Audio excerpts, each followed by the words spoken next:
Hello my viewers and my dear friends, मैं advocate Ravindra और आज हम एक ऐसे इम्पोर्टेंट टॉपिक के ऊपर चर्चा करने वाले हैं।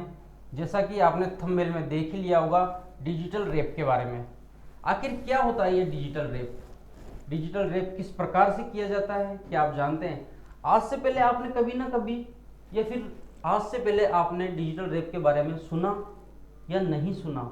यदि आपने नहीं सुना तो इस वीडियो को अंत तक देखना ना भूलिएगा, क्योंकि इसमें हम एक इम्पोर्टेंट टॉपिक के ऊपर चर्चा करने वाले और एक ऐसे अपराध के बारे में मैं बताऊंगा जिसमें एक व्यक्ति जिसने ये अपराध किया और उसने उम्र कैद की सज़ा पाई। अदालत ने, सेशन कोर्ट ने उसे उम्र कैद की सज़ा सुनाई। हम इस केस की जो परिस्थितियां हैं, किस प्रकार से इस केस अपराध को कारित किया गया, इसके बारे में हम अंत में चर्चा करेंगे।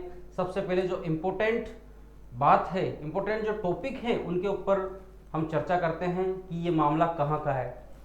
तो ये मामला स्थल है सलारपुर, नोएडा, उत्तर प्रदेश का मामला है, जिसमें एक 65 वर्षीय अपराधी जिसकी उम्र थी 65 वर्ष, नाम था अमीर अली, जो वेस्ट बंगाल निवासी था और अपनी पुत्री से मिलने के लिए नोएडा, उत्तर प्रदेश, सलारपुर गांव में निवास करने वाली उसकी पुत्री थी, जिससे मिलने के लिए आया था।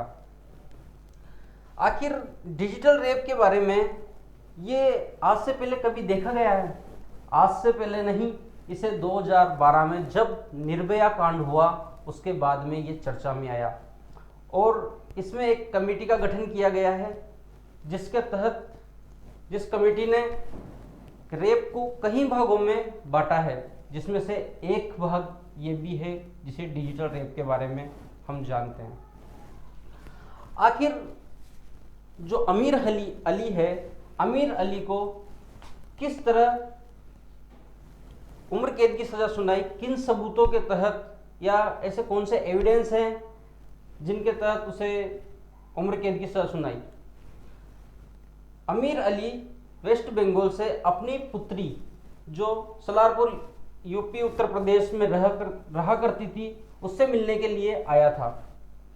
3-4 दिन की जान पहचान के साथ पड़ोस में रहने वाली एक 3.5-4 साल की एक बच्ची, जिसे चॉकलेट का बहाना देकर या किसी अन्य बहाने से बुलाकर लाया अपने पास और इस अपराध को, इस हीनियस ऑफेंस को कारित किया।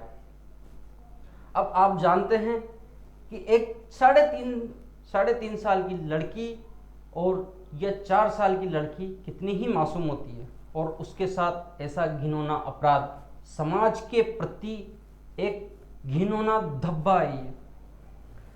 रेप किसी भी प्रकार का हो, अपराध होता है।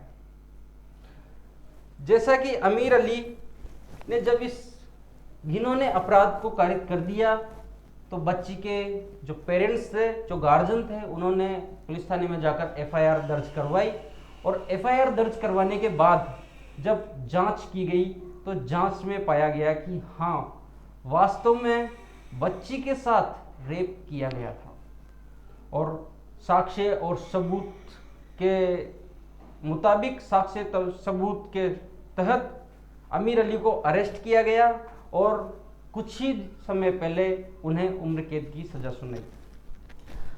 अब जहां तक मैं आपको समझ सकता हूं, आपके माइंड में एक बात ये भी चल रही होगी कि आखिर रेप का तो समझ आता है, पर वास्तव में ये डिजिटल रेप क्या है? डिजिटल रेप किस प्रकार से किया जाता है? तो इसके बारे में मैं आपको बताने का और समझाने का प्रयास करूंगा कि वास्तव में, रियलिटी में ये डिजिटल रेप क्या होता है। आप जानते हैं, सबसे पहले हम बात करते हैं डिजिटल क्या है। डिजिटल अपने हाथ में 5 अंगुलियां हैं और इनमें फिंगरप्रिंट होते हैं, जिन्हें डिजिटल बायोमेट्रिक के नाम से जाना जाता है, और आजकल अटेंडेंस इन्हीं के माध्यम से लगाई जाती है। तो ये क्या है डिजिटल? जब व्यक्ति चाहे अपनी मजबूरियों के साथ या फिर अपनी हैवानियत के साथ ऐसा कार्य करता है, या फिर देखा जाए तो व्यक्ति अपनी हैवानियत का प्रदर्शन करने के लिए या फिर अपने जो मन में जो भावनाएं होती है उनको पूरा करने के लिए, सामने वाले से अपनी दुश्मनी निकालने के लिए ऐसे कार्य करता है। तो जैसे कि इंसान अपने, यूं है, सबसे छोटी सी बात अपन देखते हैं कि व्यक्ति अपने निजी अंगों का प्रयोग ना कर कर सामने वाले जो पीड़िता होती है उसके प्राइवेट पार्ट्स पर अपने फिंगर यानी अंगुलियों का प्रयोग करता है, या उनके प्राइवेट पार्ट पर उंगलियों को प्रवेश करवाता है, उसे कहा जाता है डिजिटल रेप। जिसमें जो पुरुष होता है उसके जो प्राइवेट पार्ट्स होते हैं उनका उपयोग ना कर कर बल्कि उंगलियों के माध्यम से, फिंगर के माध्यम से प्रवेश करवाया जाता है, उसे कहा जाता है डिजिटल रेप।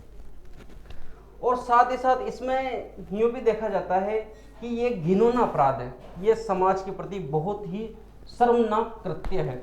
इसके प्रति आपको और हमें जागरूक होने की जरूरत है, और जागरूक करने के लिए और आपके जो कर्तव्य हैं उनको याद दिलाने के लिए मैं एडवोकेट रविंद्र आपके साथ हमेशा रहूँगा। और एक तरह से मैं आपको एक छोटी सी बात है वो भी बता देना चाहता हूँ साथ ही साथ, कि जब अपराध होता है ना, तो उसमें जो अपराध की जो फैमिली होती है, दुख और दर्द और पीड़ा उन्हीं को नहीं होती, ये पूरे समाज के लिए एक घिनौना अपराध है।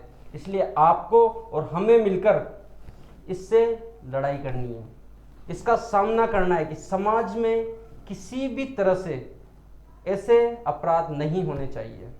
उम्मीद है आपको जानकारी समझ आई होगी। आप इसे ज़्यादा से ज़्यादा शेयर कीजिएगा ताकि सभी इसके प्रति जागरूक हो सके। मिलेंगे एक नए सेशन के साथ। अब मुझे दीजिए इजाज़त। जय हिंद, जय भारत।